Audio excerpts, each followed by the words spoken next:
Hey, where Howdy. it's the Road Poneglyph slash the Don't Give It Up Bradley. Bradley. KS. Yes. And this week we have not one, not three, but two volumes to talk about. You got me. Five.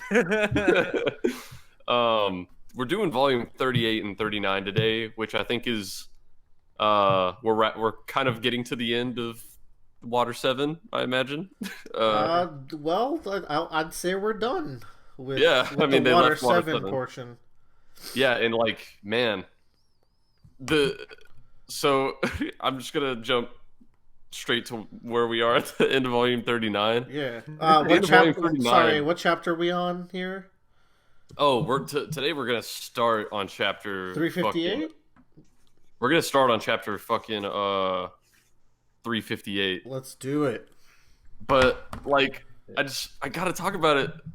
You got We'll it. get there when we get there. This week we're going to the fucking, how do you say it? Annie's Annie's lobby, baby. Joe's been sending me some snaps of like, I don't know how to explain it, Joe. I park in the same parking garage every day, and I park by this column that says the E lobby in it. Oh, So I just say cool. Annie's lobby. But then one time you sent me the pennies lobby, and I got a good chuckle. And then I had to go down the floor. It was a P. So. And I'm just like, we're not even halfway through this colossal story, and we're already at like the seat of the world. Like, we're in the fucking meat. We're in the meat, baby. I'm like, where do we go from here? Like, this is it. You could never imagine. Anyway, volume Wait, there 38, you go. which, Hey Bradley, hi. why don't you get some decent lighting in your house? You look like a freak. I refuse. You know what? I'm actually fucking It's mad. going- I can't hear you because Joe has headphones on. But whatever bullshit excuse you're giving me, I'm not going to believe it. So tell your dad Go on my Amazon. partner doesn't have his feeling right. Video lights from China before coronavirus takes over. You look like the guy that says it puts the lotion on its skin. I'm gonna turn my fucking video God, feed you just- off. You Joe, look like tell a your blonde-haired dad. Norman Tell Bates. your dad to stop roasting Bradley. Let's stop the roast. Joe, I missed your dad. Ah, Oh my goodness. okay, well, good to see you guys. Bye. Kiss my door, please. Oh, I was not expecting that. That was fucking funny. I don't know what I'm gonna do with that, but that might be Keep it. it in. I don't know. Anyways, he brought me over a Buzz Lightyear and a Joker. Okay, I was wondering what those were. Great, awesome, Joe. Anyways, That was fucking funny. Bradley was saying something to the effect of, "I can't believe the story's not ending right now." Yeah. And We're- so yeah, like Mother and I, we can't believe the story is ending. so like I'm looking at the cover for volume 38, Mm-hmm. which is first of all, I didn't realize that Kokoro's hair was green. Mm-hmm. Mm-hmm. So that exists. Yeah. I was also pleased to see that Sanji, like before starting this volume, I was pleased to see that Sanji got a lot of like space on this cover. I was like, fuck yeah, we're gonna get some Sanji action. We'll talk like, about it man. later, but we have a very interesting split up group here. Very Yeah. unique Yeah. group in this part of the story. I was thinking about that. I was just reading 39 today. I was like, man, this is a really interesting split up. Mm-hmm. Yeah, ever I since- think most arcs we've kind of commented on that, how Oda chooses to split up these groups because he always Yeah. chooses the most, like, I don't know, just fun group to watch for that. I particular think this is the spiciest one yet. Oh yeah, Right? Really To good. be honest, Riley, I never thought about the group split ups until you mentioned it. I think in what was the first one? Was it in Alabasta, Drum Island? I feel like it we might were have in been, the Grand Line already. I feel like it was Little Oh, Garden. it might have been Little Garden. Yeah. I think it was Little Garden is when we first started talking about it. Yeah, and I've been paying a lot more attention to that now. Because you're right, it's an interesting idea of concept of like how Oda wants to plan out his fights from here on out, especially this fucking train heist. And also on this volume cover, we see a mysterious man. Oh yes. who he is. I wonder who that is. It's funny because that's the mask Frankie was wearing at the beginning of Water 7, right? No, I Who don't was think so. that mask was somewhere, right? However, we can talk about that mask right before that character is introduced. There's a like it makes. I mean, we'll just jump to it. Like there's no point. Like there's no spoiler warning. We don't have to go in order. The train had the costumes that CP9 would dress as. They stored it away, and the costumes that they were wearing were the costumes for that like water festival that was gonna happen early in the arc. So it makes sense that the mask looks like the mask Frankie would wear because it's the same design as those festival masks. Okay, that makes a lot more sense. I think it's kind of funny that we had this water festival set up and then it never happened. Yeah, you know. Like, we just, oh, look at that, fucking flood. I mean, it'll happen. That'll be the last chapter of One Piece. They'll go back That's to water. true. They go back, they're like, oh man, we forgot New Year's. Yeah. Man, I saw this character on the cover and the whole volume. I was like, when the fuck is he going to show up? And it wasn't until like the very last chapter that he showed up. Did you think he was a new? I mean, he is a new character. But... No, I know. I knew it was Usopp. Okay. I have a. We're gonna have multiple stories where Joe was introduced to several things later in One Piece that he didn't realize the context of. One of them is gonna make Willard laugh way down the line. Okay. But this character is the first of those. Interesting. But we'll get to it when we start talking about that character more. But let's talk about reactivation, chapter 358. Reactivation. So we ended last week on kind of the tail end of the iceberg flashback. I think this is actually the last chapter of the flashback.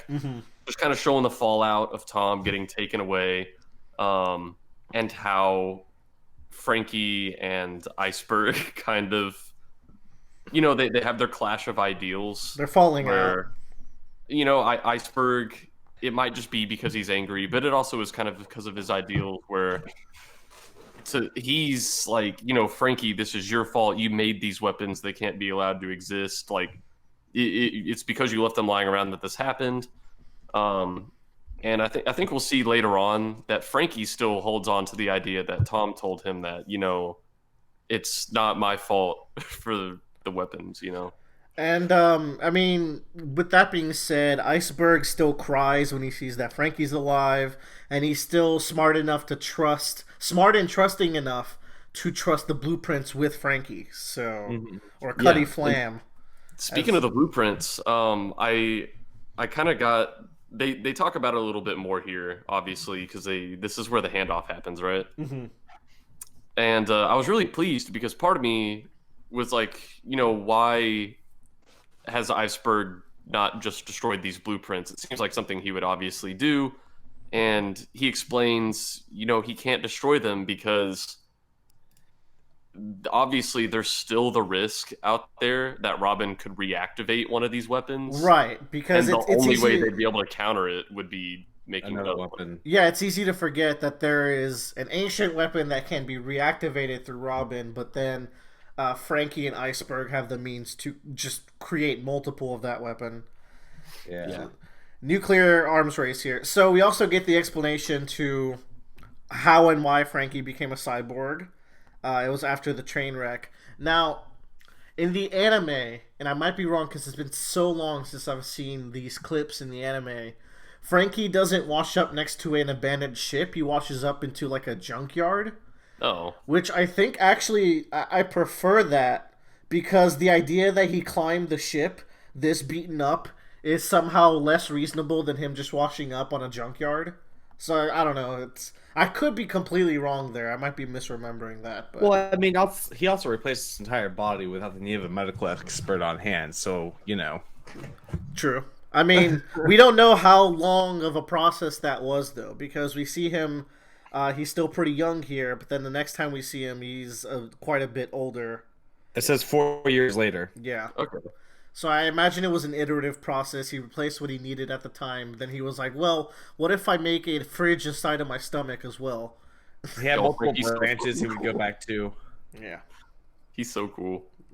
And it's really interesting because whenever they have this, whenever they reunite 4 years later on the tail end of this flashback, Iceberg is still very angry with Frankie, and he might never forgive him, but he still is able to cry. He's really glad that Frankie's alive, and I just thought that was really sweet. It's heartwarming. They got a great relationship. Yeah, they have a really interesting relationship because Iceberg still obviously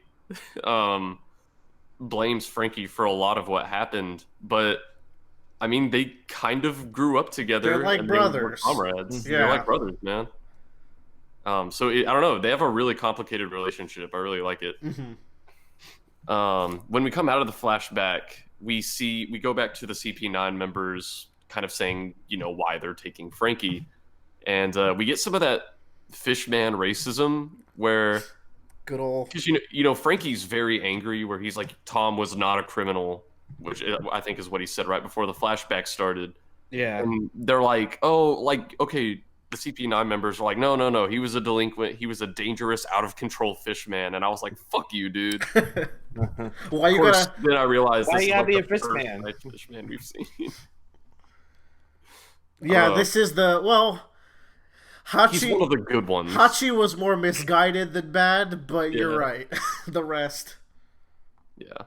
Tom is one of the good ones. Yes. Man, I really want Arlong to come back. I like him. I wonder what'll happen to him. I wonder what happened to him. Spandam though. Yeah, As we you'll see him recall, wearing his BDSM gear.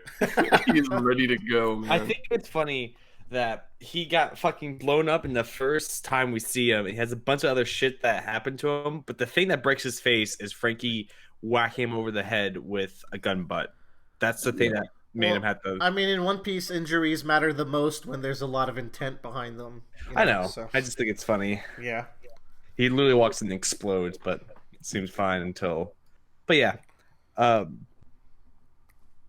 Fuck this guy. Yeah, fuck that guy. Also, while that's going on, the fire is still happening at the Iceberg Mansion, and right. Chopper rescues Iceberg and Polly. He looks so cool here. Just a bruised and bloody Chopper with a fucking samurai sword in his mouth looks so bad. Oh, it's like Okami, but even cooler. It's so fucking cool. Oh, I love it. I put a sticky note on that page just because I was like, this is fucking awesome. And it's cool. It's a nice little moment for Chopper to have that he gets to be the one that rescues them and big hero. Yeah. There's a lot of great crew moments in this saga, I feel. It's very important to the theme of this whole saga and arc, I feel. Good old Chop. Guys, so we get to the cover of chapter 359, Bingo. And we're starting a new cover story here. Yeah. We don't know who it's about yet. You could surmise from the location, but yeah. So this is back on Little Garden, right? Yeah. And I see the candle house that Mr. 3 would have made. yes. And that's the little candle house where Sanji like pretended to be someone else on the transponder snail. Yeah, to fool Crocodile. Yeah. So obviously this is Miss Golden Week and her people's cover story. I couldn't remember if they were left on Little Garden, so at first I didn't quite know who this was going to be. I was like, oh, maybe the Unluckies are still alive. You could very much surmise that you would never see them again, but here they are. Yeah. It's One Piece, baby. But I was very, very pleased when I saw it was Miss Golden Week because she's adorable and I love her. Yes. Oh, Thank God, man. yeah. We go into the next chapter. They totally have Frankie, and oh man, this was actually devastating for me, but mostly for Usopp. They knocked the merry-go off into the water. This is fucking completely. cold. We were just talking about how like you were like, oh, the Mary's gonna be fine, and then I was like, oh my god, when Bradley reads the next chapter. Yeah, and, oh no. Square Nose, this is kind of the third iteration we've gotten of this, where first we got it from Kaku. His name is Kaku, right? Yeah. We got it from Kaku, then we got it again from Frankie, and now we're getting it a third time from Kaku, where but it's important. No, I'm telling you, there's nothing you can do. It's important that this time there's no pretense there because he's not Galila Kaku anymore. He's assassin Kaku. He's like, oh no, but I took my job seriously. This ship is done, and then he fucking kills the Mary. And it's not even like, even the last time he said this when they were back in the mansion, they were kind of about to start a fight in the middle of a fight. So I'm like, oh, maybe he's just trying to kind of weasel his way around their feelings. But no, like they've already won here. They already have Frankie. He doesn't have a reason to lie. Right. And this hurts, man, because like we've talked about how no one dies in One Piece, but this counts to me that a ship would just get like massacred like this because the Mary had a Klabauter man, so you have this attachment to it. So yeah, I wasn't 100% sure, and I'm still not. But is the Mary Go dead? Like actually, truly dead? I mean, from what we see, it looks like it's in tatters there to the left. So I'll let you surmise. Man, but like I could believe it's coming back, but holy fucking shit, guys! shit is rough, and this But makes you know, Kaku was so likable, and now you're just know. like, God damn it. We I will meant this. say, Yeah.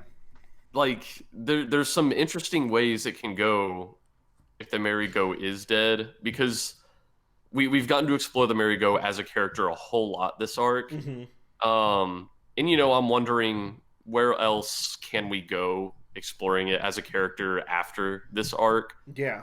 So on one hand, it's like if there was a time for it to die, it might be this arc where it got to shine the most. On the other hand, it was just introduced as a character, so That's you're right. you're not wrong. I'm also wondering.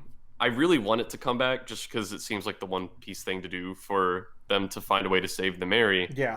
But also, I'm wondering if maybe this could be a way for Usopp to move on. The Mary was kind of what split him from the Straw Hats in their argument, and so maybe this. I don't know. Maybe he'll learn to kind of let go. Do you have a definitive theory for the people at home where you think this will go with the Mary and Usopp in particular? I'm gonna say. I want to say I'm still 70% sure they'll find a way to save the Mary. 30% chance it's just fucking dead. Cool. Let's lock those in and continue. I'm pressing the button. I'm locking it in. No deal. No or deal. deal. Okay. Is that a deal or no deal? That's I don't know. That's up to you, man. Nami's hot. What's new? I mean, you're right, but I ain't gonna accept that. Yeah. So Iceberg relay. First of all, he's so very genuinely sorry, and I don't know. It felt good to get that apology. Yeah. It's I love Iceberg. You can't blame him though. Yeah. Like he had every reason to believe the Straw Hats did it. Yeah. Yeah, for sure. And then we get to see him relay his conversation with Robin to Nami, and this is where, you know, it kind of all starts coming together. We figure out, you know, why she did her betrayal, how she probably feels about doing that betrayal. It's just really interesting. Iceberg has a really good line here where he says, "You don't always need evil reasons to hurt people." And as we saw from the flashback, how much truth there is in that, where Frankie had no evil reasons, but you could still hurt people. And I don't know, that when I read that, I do have to think, like, Robin is the Straw Hat's friend, but at the same time, you really don't need evil reasons to hurt people. So it does go both ways. It makes me doubt her. And it's so interesting. I think for so many characters we've seen in this arc, we get to see how things that happened to them when they were little shape so much of their ideologies when they're older. Because Frankie took so many lessons from Tom. We see here that what happened with Tom kind of cemented Iceberg's worldview of, you know, we can't even have the risk that these things can exist. We can't even make guns. Yeah, and it even kind of happens with Robin, where we learn about the tragedy that happened when she was little.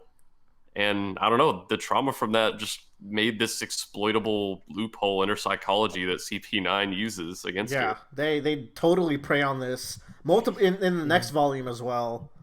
So I don't know. I just thought that was really cool that we get to see that with a lot of characters. Stuff that happens when they're little creates who they are. Yeah.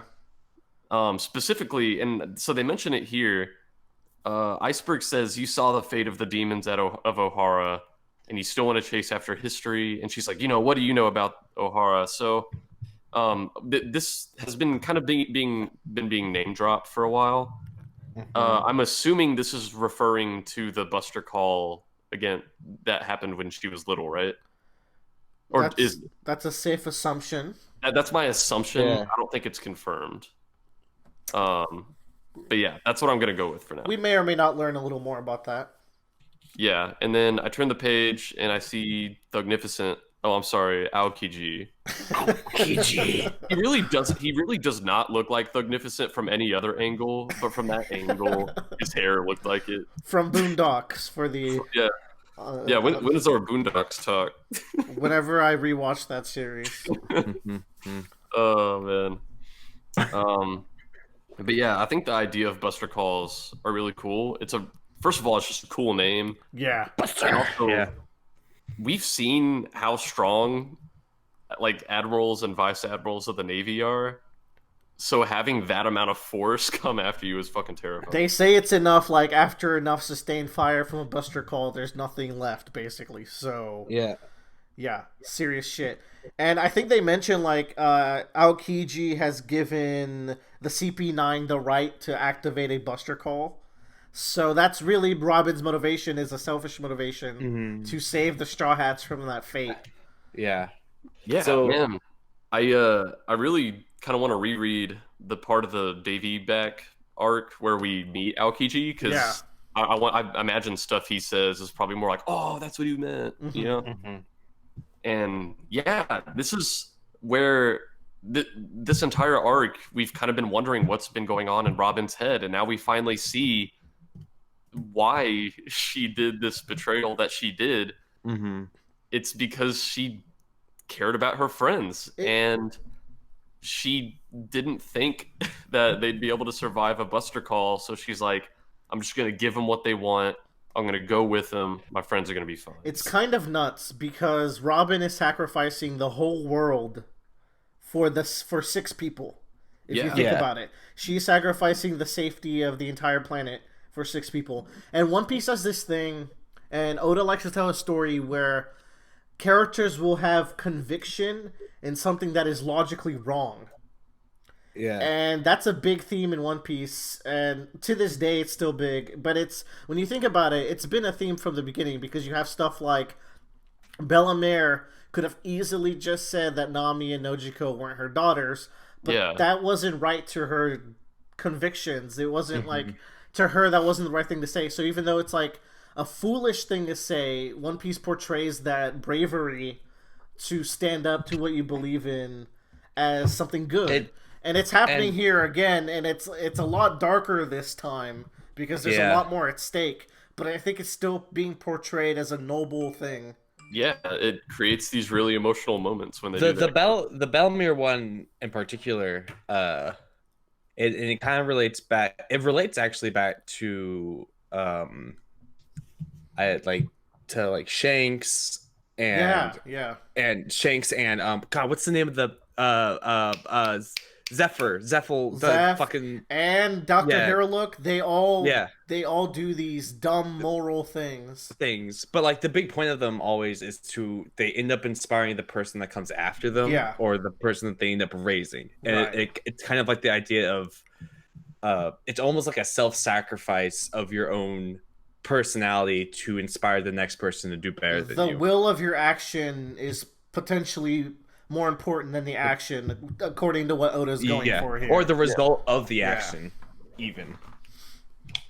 But my question for this flashback, because for me at this moment of Water 7, this is a critical moment to me, because we're getting to the point now where the Straw Hats later down the line decide they're going to go chase after Robin. So Oda has to now come back around and sell Robin back to us. Does that make sense? Yeah, because at this point we're like, oh, fucker. Oh, that Robin. Yeah. So and I think usually in these kind of circumstances, I kind of roll my eyes, but I think Oda did a really good job in trying to explain Robin's motivations a lot more than I feel like other authors have this idea of I did it to save my friends, but this feels like more of a cornered situation. And I think it becomes more revealed later into Robin's psyche later. Yeah. But I think the selfishness of the action also helps because it's more flawed. It's not like a pure I'm a pure princess and I will sacrifice everything. No, it's it's a lot more selfish and dark because of the threat that comes with it.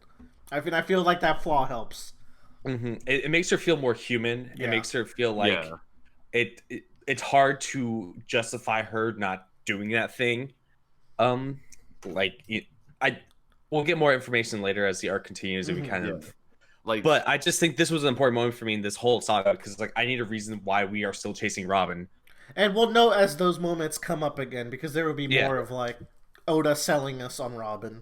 Yeah, but let's move on. It's a really well made sacrifice. I think it takes a lot less writing skill to write one of those totally pure sacrifices than it does to write this. Yeah, absolutely. So after hearing everything in this flashback, Nami just fucking collapses on the ground. She's like, "Oh my god, I'm so happy she didn't betray us." So wholesome. Which is how we feel too. Yeah. We're like, okay, there's a logical reason these are happening. We don't feel like because it's really good because previously, like literally last volume, we had this huge backstab from the Galley Law Company. That like, oh man, these guys are great. Kaku's such a great guy. Lucci with his fucking bird, and then like it comes around, and you're just like not expecting it at all for these guys to just be like the worst people here. Yeah, man. And then this next page has one of my favorite panels in One Piece right now. It just really fucking got my energy going. Where Nami's like, now that we know she needs to be saved, our strength will be infinite, and that's just like a generic shonen thing to say, but I don't know. It has weight.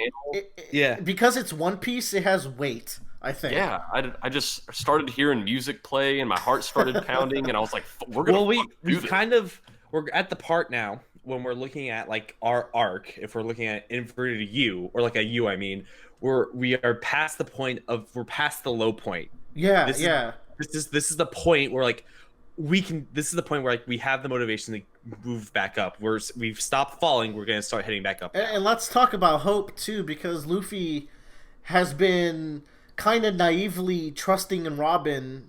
She's my friend. She wouldn't be betraying us. But those words ring kind of hollow if it's not true. And the fact that it's confirmed not true now means we have infinite strength. Luffy's will to save Robin. There is nothing to get in between us now. So let's see. What do we got next? We got a very, very short flashback to whenever Chopper and Sanji talk to Robin briefly. Yeah. And then we see Sanji's kind of on the trail. And going forward, we get some awesome fucking Sanji moments. This entire arc, I've really liked it. Not this moment in particular, but like just throughout the arc, we've gotten to see a lot of non-simp Sanji. Yeah. We've gotten to see real man Sanji. And it's so cool later on, you know, whenever they finally find Robin, what I've been trained to expect is when they finally found Robin, I thought he'd be like, "Oh, Robin, Robin Swan." But he's actually just genuinely really happy to see his friend. You know. All right, let's settle it. Hold on. Is Sanji a simp or is Sanji a fuckboy? Because he's a fuckboy. He's a fuckboy. I don't know. It goes both ways sometimes. Can we pause? He cleans their shit. He cooks for them. I don't know. Can we pump the brakes on this? He is a simp. You're right. So pumping the brakes on this conversation. I have a counterpoint where this was kind of the fucking moment where I started to really like Sanji. I remember this from you. Yeah, I like this point because like Sanji like walks away and you're just like, where the fuck is Sanji? Yeah. And then you figure out that he's been tracking Robin this whole time and figures out where she's going and everything. Like I really went, God, Sanji's so fucking cool. It doesn't hurt that his outfit in this arc is fucking flames. I love the vest. It's so cool because I feel like Sanji's been long overdue for the spotlight. And I realized we have a similar conversation like this for every arc, where for Skypiea, I know there were a lot of parts where we're like, man, it's cool that Chopper finally got the spotlight. Yeah. And that just goes to show that One Piece has actually a pretty large main cast, and I think Oda's really fucking good at juggling that cast. Yeah. He can't always squeeze in time for every Straw Hat, but he does rotate which ones will get the spotlight each arc, and I think that's important. They feel natural in how they rotate too. Yeah. because like in Skypiea, Sanji doesn't do a whole lot from what I can remember. He has the biggest- epic moment with the thanks The- for the light, and then he just Yeah, that dies. was that's fucking the only badass. that's his big moment, but it kind of takes him out of the fight for the rest of the entire But on the arc. flip side, you get a ton of Chopper, Robin, and Zoro. You know. Yeah. And Nami with the waiver at the end, she's super clutch. Yeah. Mhm. But yeah, we're gonna get to see more of badass Sanji. Yeah. Chapter 360, departing soon. The cover story. I saw Miss Golden Week. And I think I went on Discord and I was like, I'm so fucking happy. It's really cool because I remember I think it was a question corner where Oda says her ability is not it's not even a devil fruit. It's just like subliminal messaging using Yeah. colors and shapes. It's just heavy weather, dog. Don't Yeah. worry about it. It's literally heavy weather. Also, I like her cloud shirt. thing. Yeah, dude, this little mini arc, I forgot. I actually completely forgot about all of it until the final part of the story arc. But I'm Yeah, really you're like, oh my liking Miss Golden Week's really cute. She's great. Best. All right. I saw Miss Golden Week show up. I'm like, oh, Bradley's gonna love this arc. Oh yeah. Hell yeah. This cover story. Okay, so we go into chapter 360, and they're, hauling away Frankie and Usopp. And we kind of see the CP9 to these soldiers. I think we knew the CP9 was a big deal, but they're really like fucking celebrities to these assholes. Is this a plot hole? Is this the first plot hole in One Piece? Because they were like, not even the CP0 through 8 know about the CP9. Ooh. And now they're like, yo, it's the fucking CP9, dog! It's Well, like they just got made counterpoint- aware of the CP9 this week, and they're like, oh, they're so fucking cool. That could be the counterpoint is that they've been undercover for so long that they didn't realize they existed because they've been undercover for a long time at Water Opposite 7. counterpoint. Maybe it's like we know the CP9 exists among our there's whispers. We have no idea who's in it. Like a bunch of rumors. I Like can see we that have happening. no idea who's in it because it's so secret. So they're like, oh my god, those are the guys. Yeah. I'll go Honestly, with I that. didn't even think about it. Yeah. I forgot. I think it works better. JoJo's And- trained you well. Yeah. Don't even think about it, dog. So we kind of get to see Nami relaying the information and she kind of does this over the next few chapters. She relays that information. Oh, Robin doesn't hate you guys. Quite the opposite. And Sanji is at the train station, and he's like, "Oh shit, I'm about to have to go solo ops." Stealth mission. And it's really cool because as they're spreading the information about Robin, they kind of start gathering their army of allies with Polly and some shipwrights and the Frankie family, Mhm. and even the townspeople. Now that they have the full story, they're running around trying to find the Straw Hats so they can be like, "Hey, go save your friend." It's pretty So- great. Something interesting to point out, I think in the grand scheme of One Piece, but they realize they're going up against the world government. This is the government that is in charge of the Oh, yeah. world. Yeah. Which, I by the think- way, we haven't really talked about it, but One Piece has a world government. Government. Oh yeah, And, it hasn't really come up because the the Marines work under them. So Yeah. it's like, oh, we just think about the Marines a lot. But no, there is, some weird shit going on up top. oh yeah. The introduction of the world government kind of solidified the Marines for me as an actual oh, okay, I can see how they work out now, because when they were introduced, they're like, it's the Navy. I'm like, what does that even mean? The Yeah, Navy right. of what? But I want to point out that people feel more strongly in this universe towards their island than they do towards the government, and I think that's interesting to point out, Yeah, Um, yeah. because you look and focus on what it means to be themselves, and they want to be. They want to care more about what's happening on their island than they want to care about the government above them. You know? Hashtag states' rights, says the Yeah. One Piece folk. So I just think it's interesting that this whole island's uniting together to go against this world government in revenge of their mayor that they shot. Yeah, Yeah. because it's interesting. We have all these individual nations that kind of have their own distinct identity. So the world government doesn't strike me as a very unifying thing. People Mhm. aren't like, oh yeah, the whole world, we have a world government and we love it. Yeah, but it also feels more real that way. Yeah. People Because from like Texas. I can't imagine a single worldwide government having a distinct like cultural identity It's compared to It's something like impossible because also like the One Piece world has so many restrictions on how you can travel. It's Yeah. not like they can consistently check up on Jaya or Water 7. It's like, well, Yeah. we're gonna check Well, they in came every for once in a Water while. 7 Yeah. because they have the train, but Right. that's true. well, you know, But that I just wanted to bring that up because I think this is because the world government just now gets introduced. It's interesting that the first time they're introduced that this Well- nation, well, We saw the Gorosei earlier, but it's fine. It's whatever. yes. but what I'm saying is like they're introduced really heavily in this arc, and the people aren't afraid of them, and they're not like they don't kind of. I don't know. There doesn't seem any kind of moral conflict to go against that government, at least for right now. To Yeah. me, it feels like a lack of knowledge, though, because again, Yeah. if they have assassin hit squads that are not well known to the public, that's Mhm. because the public doesn't know how scary the world government can get. I do want to bring up one thing about 360. It's when the CP9 starts trying to be lighter with each other. Specifically, Khalifa's like, our mission's almost over, and I like how Lucci shuts it down.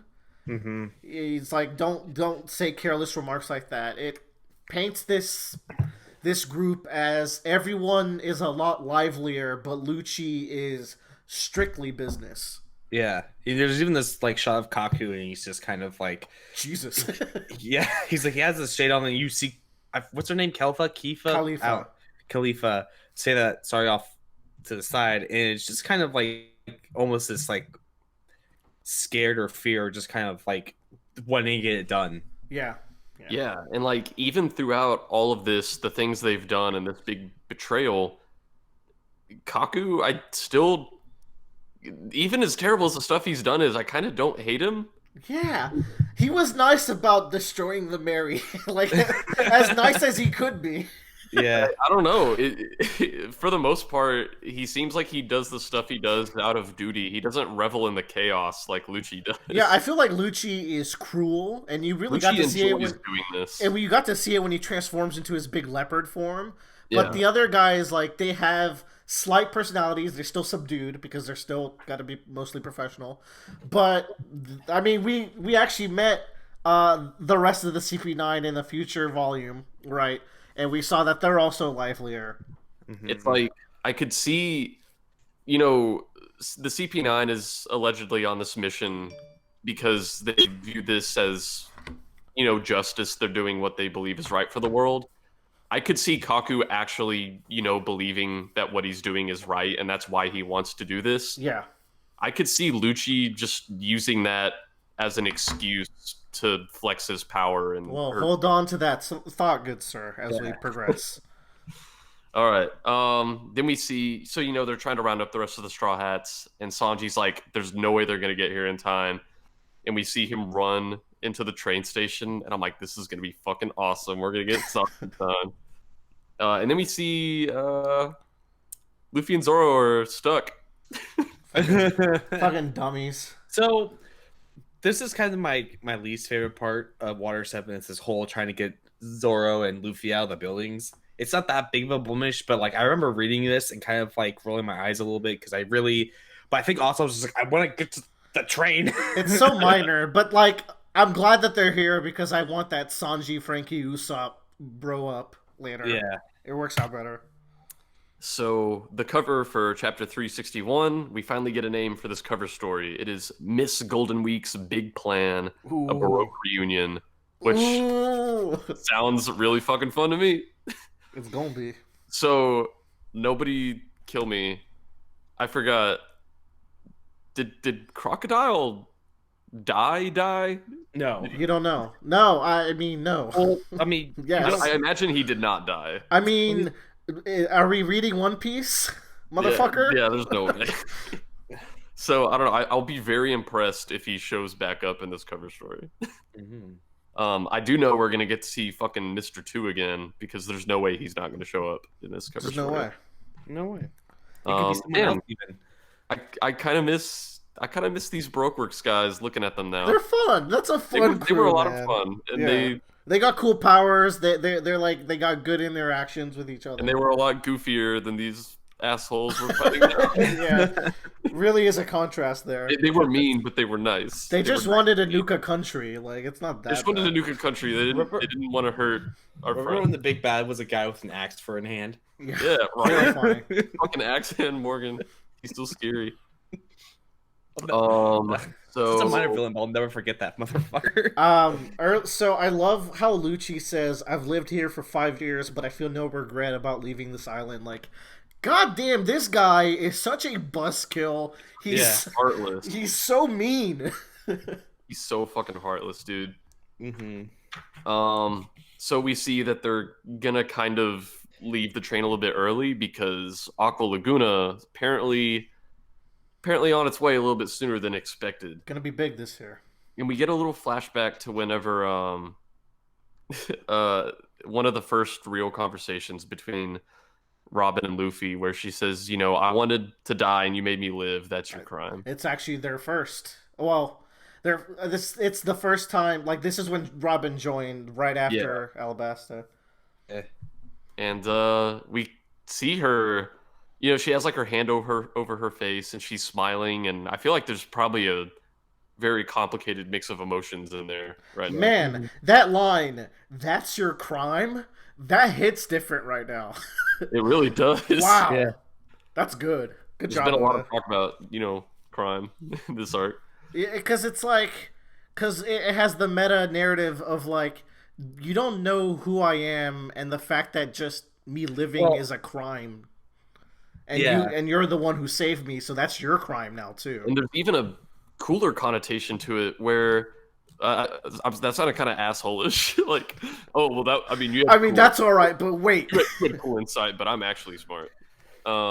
It's cool because the idea of a crime kind of goes hand in hand with the idea of a punishment. So she's like, your crime is that I'm going to care about you now, and the punishment is that people are going to come after you. This conversation is so good in hindsight. I did not think about that when I was reading. It's gonna be even better in hindsight later, but God. It is a really fucking good one. I feel bad moving on from this line because it's good. I just like Luffy and his awkward glance is like, well, I guess you're here. Yeah. Luffy's pose always makes me laugh. Nami and Polly show up to the train station to see that Puffing Tom is long gone. Yeah. And so they resolve pretty soon that they are going to go the fuck after that thing. And then we see quickly why that's not going to be as easy as they think. The waves start hitting, and it's like the buildup for this Aqua Laguna is as strong as like the entire previous year's Aqua Laguna. Yeah. Yeah. So that's fucking crazy. And then we see Sanji left Nami a note, and I love that he so called all funny. of this building. And like, you know, he leaves the info like, oh, you know, Robin's on the train, so I'm gonna board it. And then Oda's just really good at making manga because it also includes the part where he's just saying lovey-dovey stuff to Nami, but her speech bubble is overlapping it because she just doesn't really give a fuck. It's perfect. It's fantastic. There was another instance of that in the latest chapter, and it's so fucking good. I don't know. It's so much fun. Yeah. So this is where I'm like, oh my god, we're really going to the lobby. Like it's really gonna happen. It's happening. There's a reason why when people talk about this arc, we call it the Water 7 arc, and it's because we don't want to spoil that the actual destination is Eni's lobby, because I think that's you shouldn't that's not something that's certain until you get to these 2 volumes that we read this time. Yeah, because even whenever I heard of the existence of it, I was like, oh, that's probably somewhere we're gonna go around chapter 800. Yeah. And it's like, oh no, we're already. It feels there. like it feels like the end level of a video game. Like the idea of like this, the way to describe it, you're just like, that sounds terrifying. Let's not go there. Yeah, like, right. Over the past 1 or 2 arcs, I feel like the world government has been set up as like a borderline final boss type entity, and we're Yeah. going to one of the hearts of it. Yeah, we're challenging it now. Fucking insane. Yeah. And then Sanji starts kicking ass. Literally, Yeah. he kicks ass. So He fights Jerry, who is a great lad. Fucking Jerry. I remember I was reading this. I'm like, I fucking. I can't believe Jerry exists. Yeah. Chapter 362, Ebb Tide. Cover story's fun because Let's go to prison. Miss Golden Week had her idea to have this reunion party, and so she was like, "Oh, well, obviously we're gonna go to the prison." And I think she's always very kind of stoic like this. So the other two are like, "What? No, no." Now, have there been some prisons mentioned lately in One Piece, I wonder? Huh.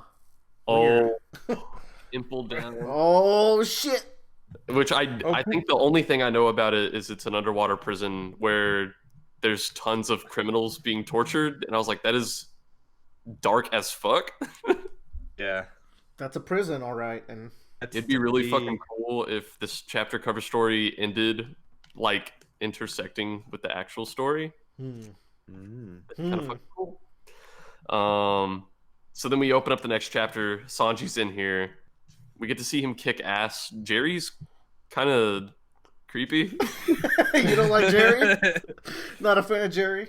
It's not go 1-2. I actually forgot Jerry existed until we came back here, and I did 2 days ago. No, same. The brochette blow is one of my favorite Sanji moves. It's very fun to use in video games. It's his up special for his 4 coma in Jump Ultimate Stars. Y'all Jump Ultimate Stars, but see, this is gonna be really good because I downloaded and I was playing Jump Ultimate Stars, and I got to the point where it was clear if I upgraded my One Piece characters anymore, I was gonna get into spoilers. But I think that game came out a little after Water 7. No, it was in the next 2 volumes. You have been caught up with when that game was out. Yeah, so I'm like, okay, after I finish. In fact, as of now, you can officially play as 6 coma Sanji and Zoro, not Luffy. Yeah, I think the last Luffy. I saw the name for the last Luffy transformation, but I don't know what that means yet. Yeah, so don't worry about it. Don't worry about it. But yeah, we get to see a lot of cool Sanji moves in this volume. And now we start a fucking train. Dude, like, I just like the idea of them on a train. I think it's a cool concept, and it's a good, once again, progression of like where we need to go. Yeah. The rest of this chapter is just kind of, rallying the troops. Aqua Laguna's hitting. I think we could skip to 363. Which is called Aqua Laguna. This is really cool. Let it happen, Joe. Something's got to be skipped. I know, that's fine. I just want to point out that I like the flashing back to is her name Kokoro? Kokoro. Yeah, the flashing back and forth to Kokoro during the next few chapters. Oh yeah, it starts in this one. Yeah, I mean she has a personal stake in everything that's happening too. Yeah. And Kokoro means heart because she's a lovely lady. She makes my Kokoro go doki doki. Yeah, from fear. Miss Golden Week paints a little emblem on a, what do you call that? Pterodactyl. Pterodactyl. And he's like, yeah, all right. Yeah, I guess it's a friendliness rune. Yeah. Yellow, green, of friendship. I like how Mr. 5 and Miss Golden Week, I think that's who she was. No, she's Golden Week. The other one. She's Miss Valentine's Day. Miss Valentine's Day? Okay. Yeah. How they went back to their original uniforms once they realized. Yeah. I like Miss Golden Week's hat. Yeah. Yeah. Cool hat. I'm going to steal it. All right. All right. So Aqua Laguna's hitting. We got to save Zoro and Sanji. So I really like this moment where Nami finds Luffy trapped between these buildings. And, he's like, okay, I can't get out. And Nami, instead of trying to figure out a way to get him out, she just says, quit playing around. They took Robin away because Nami knows if Luffy is angry about it, he can get the fuck out of there himself. Yeah. And she knows he can get out. This is particularly interesting, right? Because Luffy's been saying no, Robin's not dying, not lying, no, no, no. But you never got to see in Luffy's head except one time, which we've already passed. So it's like, what was he actually thinking? And you get this idea that he was like 90% sure, but that 10% was killing him. Oh yeah. And he's like, I'm so glad when he finds out the truth. He's like, I'm just gonna get the fuck out of here. And he does.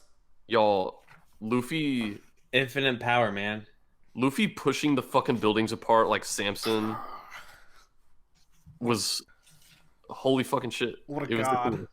I like Zoro's like slashing through the column too. Very cool.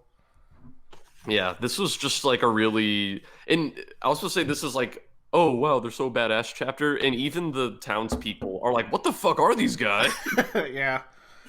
It's just really cool. We kind of sped through that chapter. I don't know if you guys have anything else. No, I'm good. I think we've been I think we went pretty discussion heavy on the first few chapters. Yeah, no, we're moving at a good pace now. I just like this Aqua Laguna spread. That's about it with the title. Yeah, that's a really cool art. Mhm. A cool art. A very cool art. Chapter 364 is called Kokoro, which I don't know. I saw that chapter title and I was like, oh, okay, cool. We're gonna get some fucking Kokoro business in here. It's cool cover art too. That Robin's just chilling.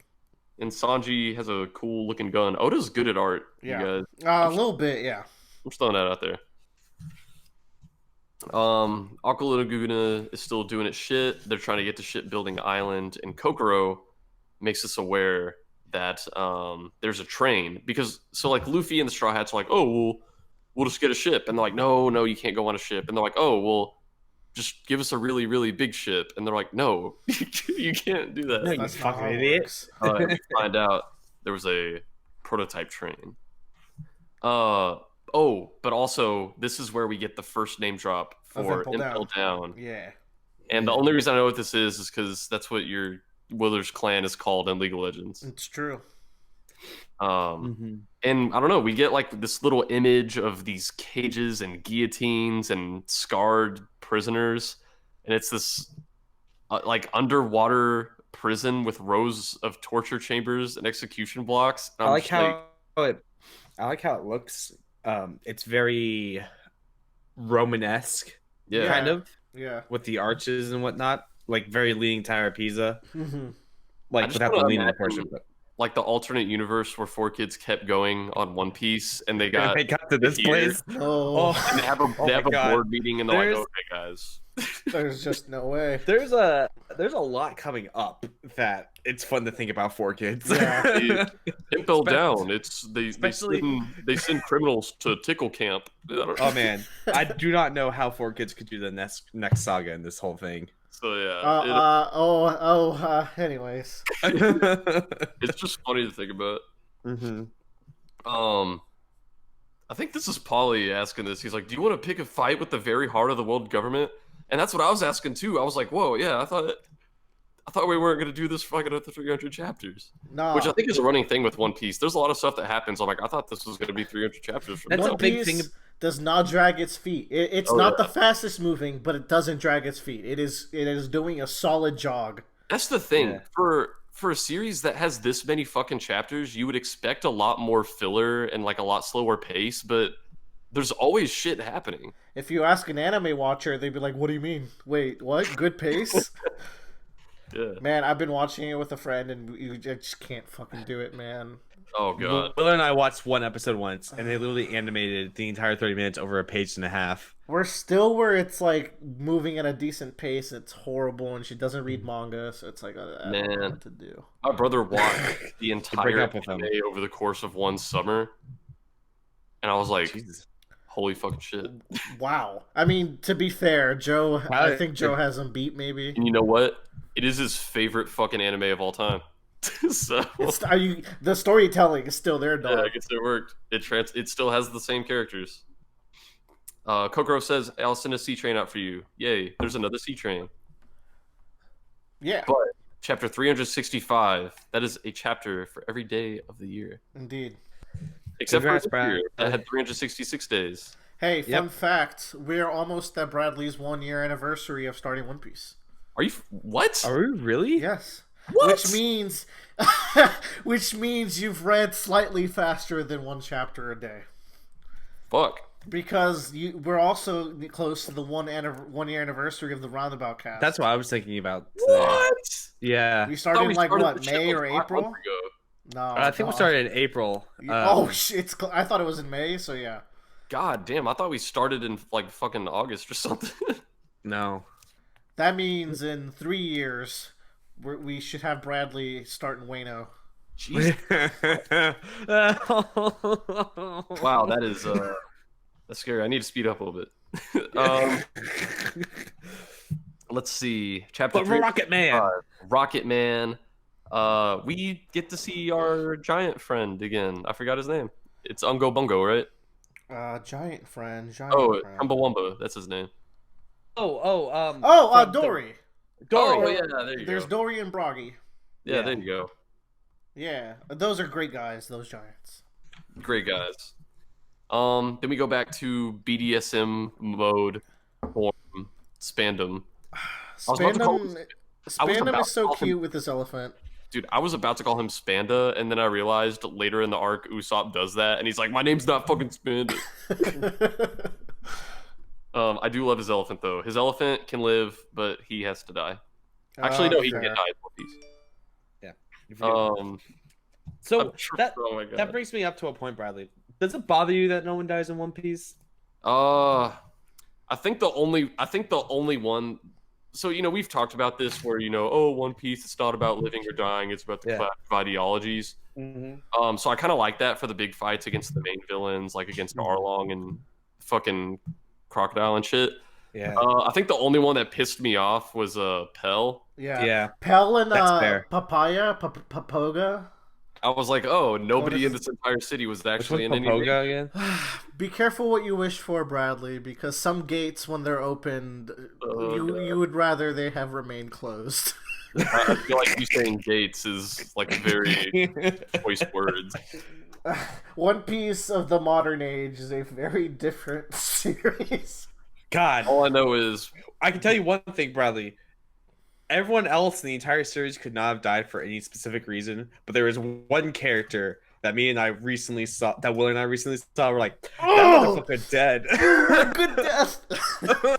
all I know is before chapter 1000, I want to see Pell get exploded for real. Actually, no, I don't, because Oda is really emotionally No. smart, and he'd probably make it really sad. No, leave Pell alone. He had his time. Yeah, did he really? Though. And I mean, come on, Bellamere and Hiraluk, like, don't worry, you're gonna be sad. Don't. Yeah, okay. Okay. Once again, I'm with you, Bradley. It doesn't really matter that much to me either. Pell's the only one I'm just like, Pell's the only one that's bothered me. I'm like, Yeah. are you yeah. fucking No, Pell's serious? dumb. Like, there's no excusing it. The whole threat for volumes and volumes was they're gonna blow up the city and kill all the people, and then the one guy who gets hit dead center didn't even die. The bombs work stronger at the edges, not the center, as you know, as is well forgot. documented.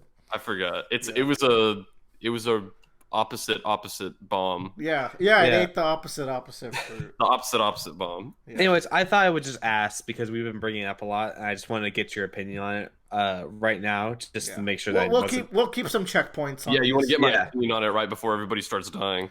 No, but shut the fuck up. T-Bone is introduced this chapter, Dude, I loved T-Bone from the first time I saw him. and I forgot how much I love this guy. He's great. I wish he got more screen time in these 2 volumes. I hope he shows up again later. What we have seen of him leaves a really big impact on me. We'll talk about it. I love him so much. The Rocket Man's design is so cool. It looks fucking sick. It's a Yeah. crazy train. Mhm. It's the Runaway Sea Train. It goes Hell fast. yeah. It's conical. I kind of like the idea that this was like their first prototype train, and they're like, well, we fucked up, but we're I gonna feel keep it like- anyways. I feel like Frankie had more say on this one than Yeah.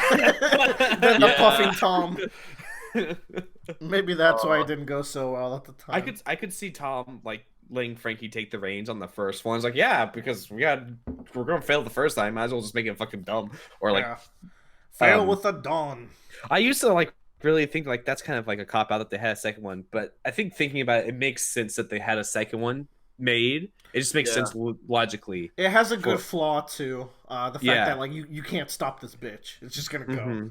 And like it's kind of what's also interesting that think about like imagine if Spandam didn't kill Tom and didn't do that whole thing with him and Mr. Tom was still around, he probably could have been able to fix this train or figure something out with it to do something with it. Yeah. So it's this lost potential that's just sitting in Water 7 now. Yeah. But I like that. But they're gonna use it.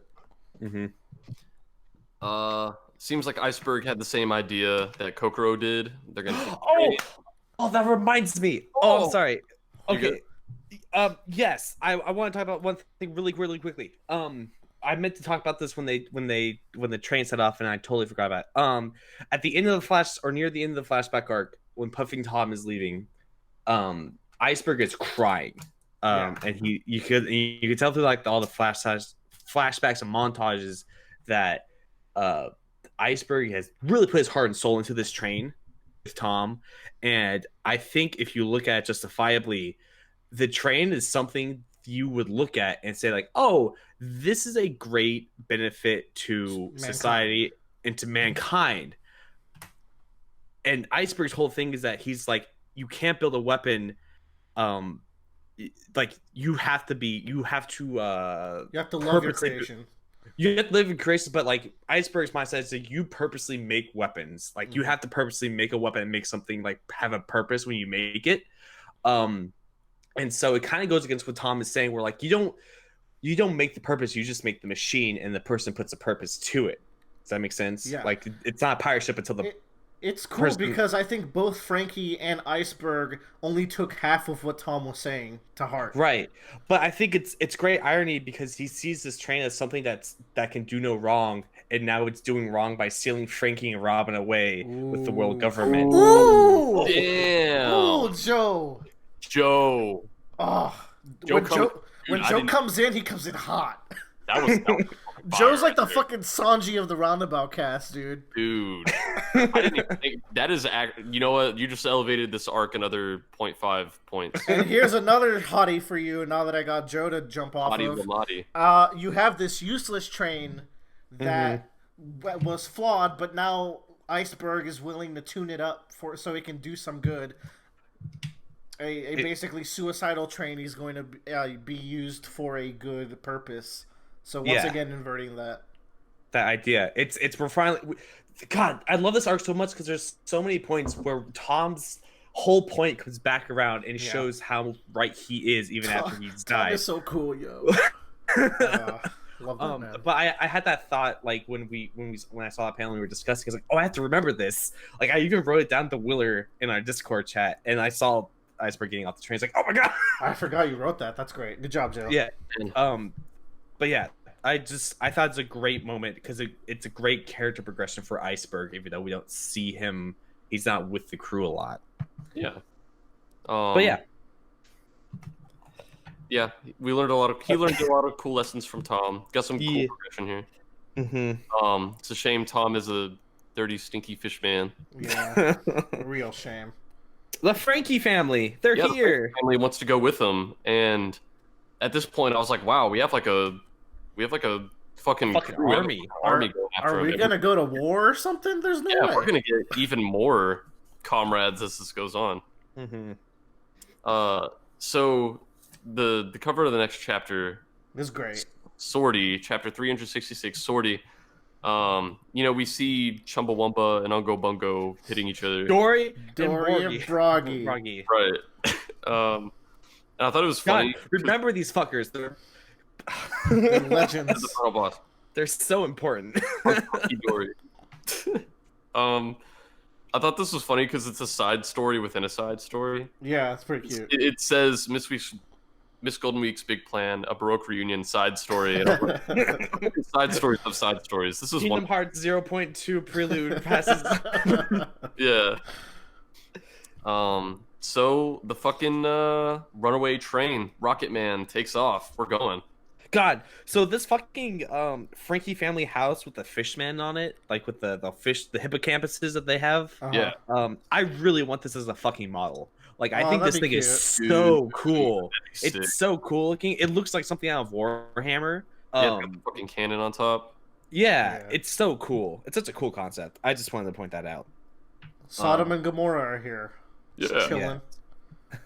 I thought, I'm gonna point this thing out, and it's just there's no deeper meaning. I just thought it was funny dialogue where Kokoro's like, hang on tight, and your injuries will be minor," and they're like, "So we're gonna get injured no matter what." It's great. What's that? Go ahead. This is also the chapter with the I thought it was Hoikel and Moikel from the back alleys joke. That shit slayed me. That was so fucking funny. Where is this? It's so Polly doesn't initially tell them that the CP9 were Kaku and Lucci, and they're like, "Dude, you don't have to tell us. We know who it was." And he's like, "Oh, so you know it was Lucci and Kaku?" They're like, "What?" Yeah, well, they're like we want to hear it from you. Like we think we've known for a while now, and we're not that dense. We have a pretty good idea, but we like to hear you say it. Oh my god. that is a really funny joke. I like to point out that the C train's running without the tracks, and they had to realign it onto the tracks. Yeah, the sea trains are weird. They're ships that will move faster when they get on a track or whatever. Yeah. Mm-hmm. I think I just think it's an interesting concept. I also think you have to really think about, like, man, if we fuck up, we're fucked, because I imagine that I imagine it doesn't turn that well. Yeah. The way the train works, so they have to. That's why the point of the track is it lets them turn and have more direction. As I just thought it was a cool world building. To Hoikel and Michael, Oda draws them in a future SBS in the next volume. So that's that just made the joke even funnier. I think it's supposed to be like sixth graders. So these guys thought these delinquent sixth graders who skipped school would assassinate the mayor of the town. I thought it was Michael. God, that's such. Oh my god, Oda is so good sometimes, guys. That's one of my. That was Michael Hoyt from that Cali. Also, like, talk about a page turn. Oh, so good. Luffy here is voicing his intent to go after Lucci, so I think we're getting our main match here. Yeah. Yeah. Like so with this in mind, Bradley, I want you to start comparing and contrasting Lucci and Luffy against each other. All right. I think it'd be very interesting to kind of look at the characters and how they relate between them and their crews and so forth. Mm-hmm. Well, I'm down. Yeah. But because this next page with the three-way alliance, I love that shit in One Piece, man. It really is cool. It's a great symbolism too, because you have the Frankie family, which is kind of was set as a big contender of Water 7, a big kind of force there. You have the Galley Law Company, and then you have Luffy, which is kind of this third party that's has his own stake in anything. So it's these three forces at Water 7 now coming together. Alliances in One Piece, this is the first time it happens. They're so hype, like, whenever they happen. They're such a big deal. So I'm a fan. And specifically, I really liked within this gesture, I like the choice for who is grabbing each person's wrist. I was just seeing that. Yeah. Kind of like extending an olive branch, because absolutely. The stuff, the Frankie, because Luffy is forgiving the Frankie family, the Frankie family is forgiving the Galley Law Company, and the Galley Law Company is forgiving the Straw Hats now about everything that's happened. It just seems like a very mindful choice for who's grabbing whose wrist. Yeah. So simple but effective. We turn the page and there's a big fucking wave. How are they gonna get through it? I don't know. Oh man. Anyways, T-Bone. T-Bone. What a fucking god. I love him, and he is just like, he's the lawful good. He's just like, Hobby. let the world be peaceful and kind. This motherfucker is a goddamn One Punch Man character. This motherfucker is a goddamn One Piece character. Look at his ass. His hobby is saving people, and his motto is 100 good deeds a day. What a Chad. He's just like a good knight, and he sacrifices his beautiful cloak for his friend's paper cut or whatever the fuck it was. Yeah. Very good. I love him. He's also scary looking. Yeah, this is one of those characters, kind of like Mihawk, where from the first time I ever saw him, I'm just like, I like you. I love him. He's just great. Bradley has a thing for men with big swords. Yeah, he does. He does, actually. I think you're onto something. Everyone go read Berserk. Don't read Berserk. Ah!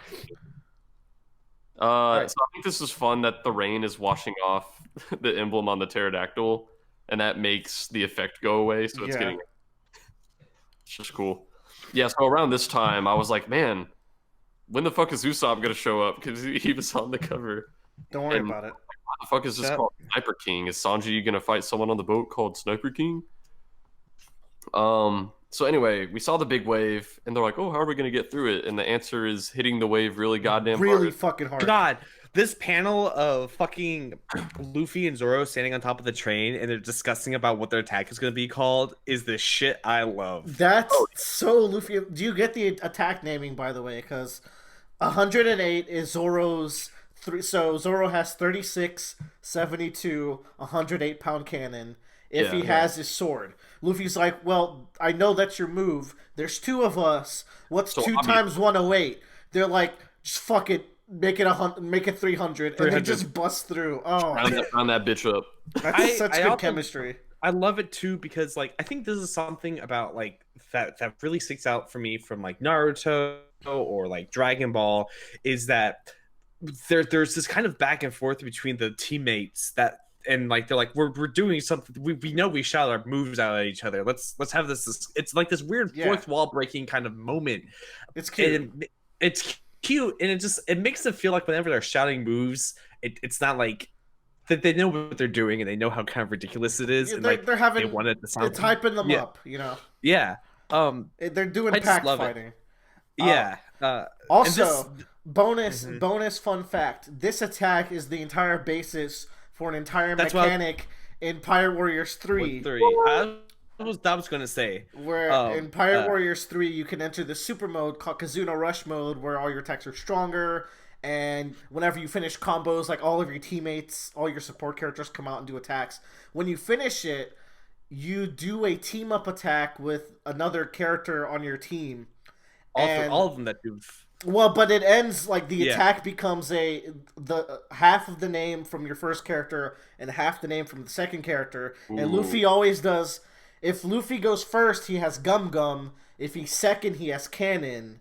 Mm-hmm. And Zoro has 3 sword and then 300-pound cannon. So if you do it with Luffy and Zoro, you get this attack, and then there's an attack for every single combination. I like that mechanic. That's cool. It's really fun. It's very One Piece.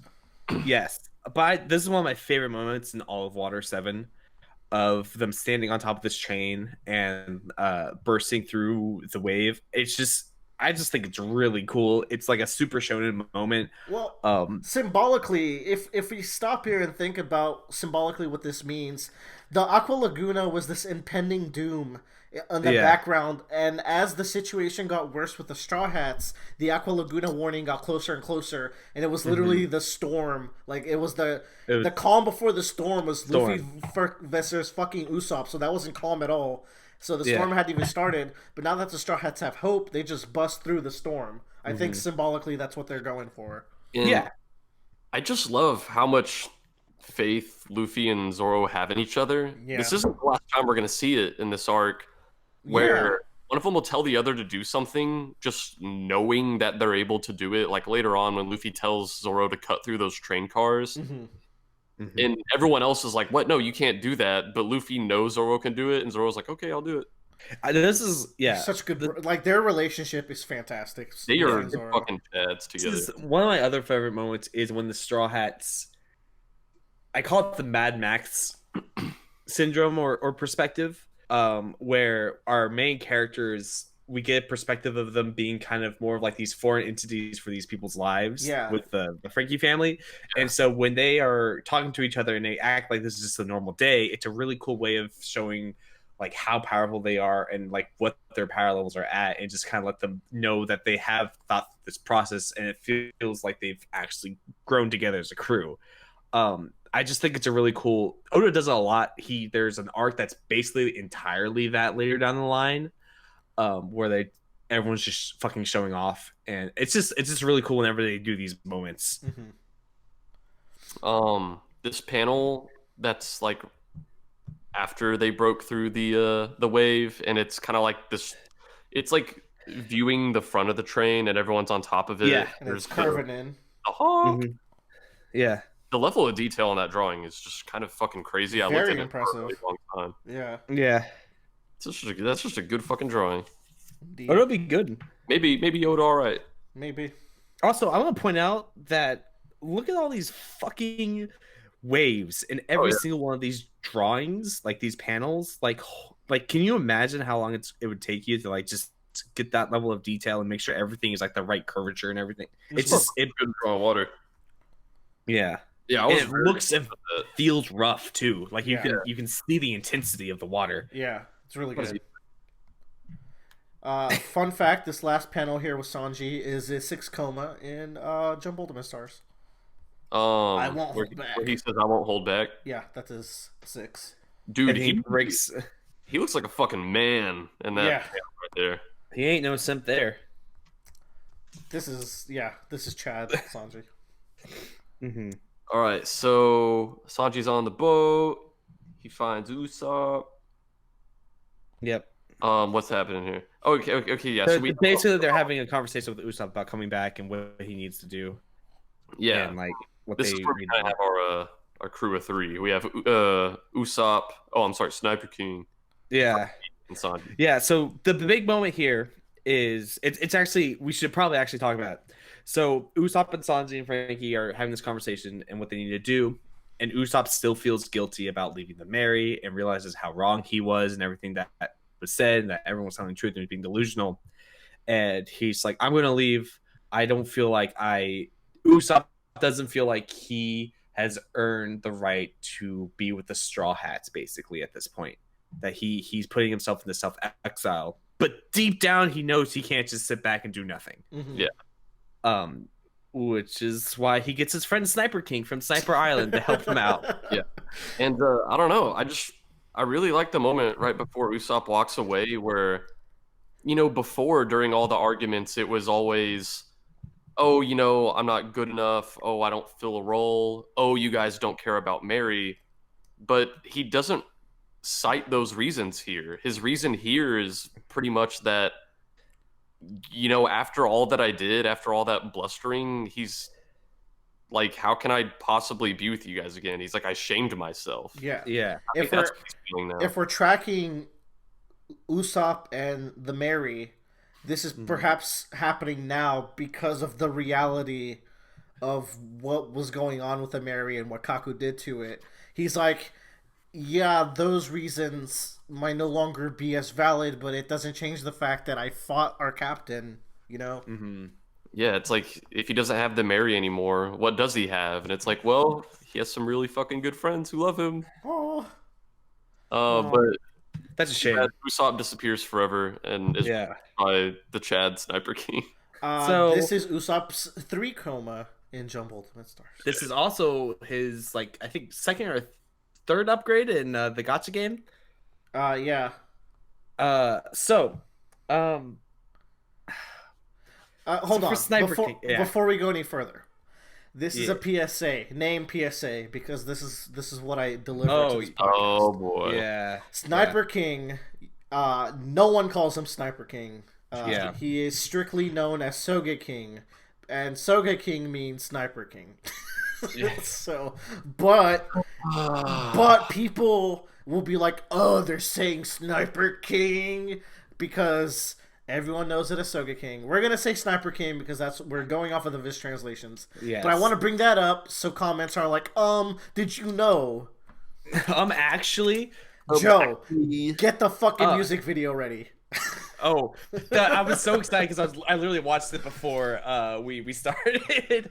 Anyways, so the thing about Sniper King is I would see clips of Usopp or of Sniper King, and I genuinely thought Usopp left forever and this random character called Sniper King. Oh my god.